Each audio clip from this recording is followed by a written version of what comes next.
ಈ ನಡುವೆ ಪ್ರಜ್ವಲ್ ರೇವಣ್ಣ ವಿದೇಶದಿಂದ ವಾಪಸ್ ಆದರೆ ಪ್ರಜ್ವಲ್ ಮೇಲೆ ಕೇಸ್ಗಳ ತೂಗುಗತ್ತಿನೇ ಇದೆ. ಸಾಕಷ್ಟು ಕೇಸ್ಗಳು ಈಗಾಗಲೇ 4 ಕೇಸ್ ದಾಖಲಾಗಿದೆ. ಪ್ರಜ್ವಲ್ ಮೇಲೆ 4 ಅತ್ಯಾಚಾರ ಕೇಸ್ಗಳು ದಾಖಲಾಗಿದ್ದು ಎಲ್ಲ ಕೇಸ್ಗಳಲ್ಲಿ ಪ್ರಜ್ವಲ್ನ ಕಸ್ಟಡಿಗೆ ಪಡೆಯೋದಕ್ಕೆ SIT ಪ್ಲಾನ್ ಮಾಡಿಕೊಂಡಿದೆ. ಪ್ರತ್ಯೇಕ ಪ್ರಕರಣಗಳಲ್ಲಿ ಪ್ರಜ್ವಲ್ ವಶಕ್ಕೆ ಪಡೆಯೋದಕ್ಕೆ SIT ಸಿದ್ಧತೆ ಕೂಡ ನಡೆಸಿದೆ. ಹಾಗೇನಾದರೂ ಆದರೆ ಪ್ರಜ್ವಲ್ಗೆ ತಿಂಗಳು ಕಾಲ SIT ಕಸ್ಟಡಿಗೆ ಕಾಯಂ ಆಗುತ್ತೆ. ಯಾಕೆಂದರೆ 4 ಕೇಸ್ ಇದೆ. ಇದಕ್ಕೆ ಪ್ರಜ್ವಲ್ ಪರ ವಕೀಲರಿಂದ ಆಕ್ಷೇಪ ವ್ಯಕ್ತಪಡಿಸುವ ಸಾಧ್ಯತೆ ಕೂಡ ಇದೆ. 10 ರಿಂದ 14 ದಿನಗಳ ಕಾಲ ಪೊಲೀಸ್ ಕಸ್ಟಡಿಗೆ ಪಡೆಯೋದಂತೂ ಫಿಕ್ಸ್ ಆಗಿದೆ.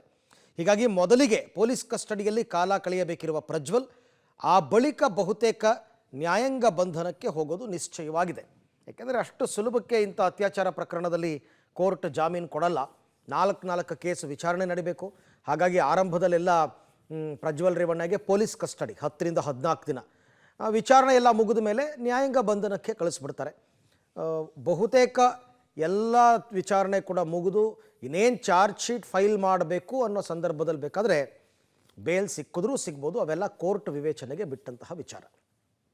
ಇನ್ನು ಪ್ರಜ್ವಲ್ ರೇವಣ್ಣ ವಿದೇಶದಿಂದ ಬರೋದನ್ನೇ SIT ಅವರು ಮತ್ತು CID ಅವರು ಇಬ್ಬರೂ ಕೂಡ ಬಕಪಕ್ಷಿಯಂತೆ ಕಾಯ್ತಾ ಇದ್ದಾರೆ.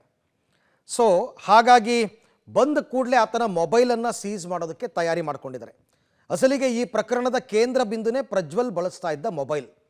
ಪ್ರಜ್ವಲ್ ತನ್ನದೇ ಮೊಬೈಲ್ನಲ್ಲಿ ಅಶ್ಲೀಲ ವಿಡಿಯೋ ಸೆರೆ ಹಿಡಿದಿರ್ತಕ್ಕಂಥ ಆರೋಪ ಇದೆ. ಇದೀಗ ಆ ಮೊಬೈಲ್ ಸಿಕ್ಕಿದ್ರಷ್ಟೇ ವಿಡಿಯೋಗಳ ಅಸಲಿಯತ್ತು ಏನು ಅಂತ ಗೊತ್ತಾಗುತ್ತೆ.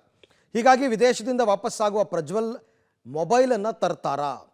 ಪ್ರಜ್ವಲ್ ಬಳಸ್ತಾ ಇದ್ದ ಮೊಬೈಲ್ ಸೀಸ್ ಮಾಡಿ SIT FSLಗೆ ಕಳಿಸ್ತಿದೆ. ಈ ಮೂಲಕ ವಿಡಿಯೋ ಅಸಲಿಯತ್ತಿನ ಬಗ್ಗೆ ಸತ್ಯಾಸತ್ಯತೆ ಹೊರಬರುತ್ತೆ. ಹೀಗಾಗಿ ವಿದೇಶದಿಂದ ಬರುವ ಪ್ರಜ್ವಲ್ ಮೊಬೈಲ್ ತರ್ತಾರಾ ಅನ್ನೋದೇ ಈಗ ಸದ್ಯಕ್ಕೆ ಯಕ್ಷ ಪ್ರಶ್ನೆ. ಆ ಮೊಬೈಲ್ ಸಿಕ್ಕಿದ್ರೆ ರಿಟ್ರೀವ್ ಮಾಡ್ಬೋದು, ಡಿಲೀಟ್ ಮಾಡಿದ್ರೂ ರಿಟ್ರೀವ್ ಮಾಡ್ಬೋದು. ಮತ್ತು FSL ಕಳಿಸಿದ್ರೆ ಇದೇ ಮೊಬೈಲ್ನಲ್ಲಿ ಎಲ್ಲ ಶೂಟ್ ಆಗಿರೋದಾ ಇಲ್ವಾ ಅಂತಕ್ಕಂಥದ್ದು ಗೊತ್ತಾಗುತ್ತೆ.